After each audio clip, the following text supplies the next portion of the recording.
No one was surprised when Richard Albright graduated from Harvard with highest honors. He also became a graduate student researcher at Harvard Medical School. There he began experimenting to test his theory. If the theory proves correct, it will be a big steps towards understanding the life process. It might also lead to new ideas for preventing some types of cancer and other diseases. Richard हेब्राइट जो था बचपन से ही जो monarch तितलियों को पाल रहा था, एक एक्सपेरिमेंट में उसने देखा मोनार्च के ऊपर जो 12 स्पॉट हैं ये क्यों हैं।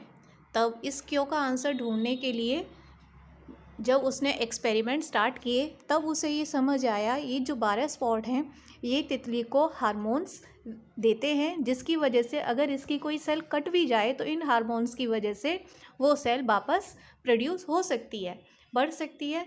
और उसकी ये जो थ्योरी थी इसी थ्योरी पर उसने आगे वर्क किया। इस वर्क को करने पर जो कैंसर जैसी बीमारियां होती हैं जो ह्यूमन सेल्स को तोड़ देती हैं, उन बीमारियों का इलाज करने के लिए बहुत सारी दवाइयाँ या नए नए आइडियाज़ लोगों को दिए रिचार्ड एब्राइट की खोज ने। रिचार्ड जो हैं वो बहुत ही अच्छे अंकों से उन्होंने हार्वर्ड यूनिवर्सिटी से अपना ग्रेजुएशन किया। उसके बाद वहीं पर मेडिकल रिसर्चर भी बन गए और बहुत सारी बीमारियों का उन्होंने इलाज भी ढूंढा।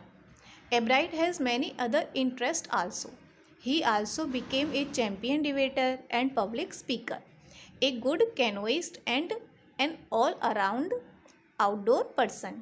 He was also an expert photographer of nature and scientific exhibits. जो एब्राइट जो थे इनका इंटरेस्ट केवल साइंस में ही नहीं था।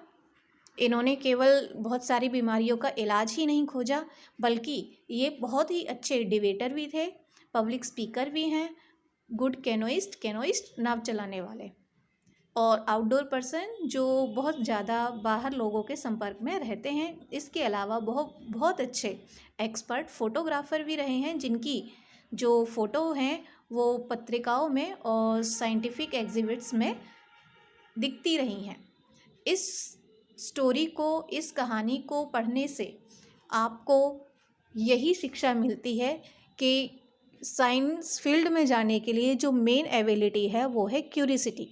जब तक किसी बात की क्यूरिसिटी मन में नहीं होगी और उसका आंसर ढूंढने के लिए मेहनत नहीं की जाएगी, तब तक कोई भी नई खोज नहीं की जा सकती।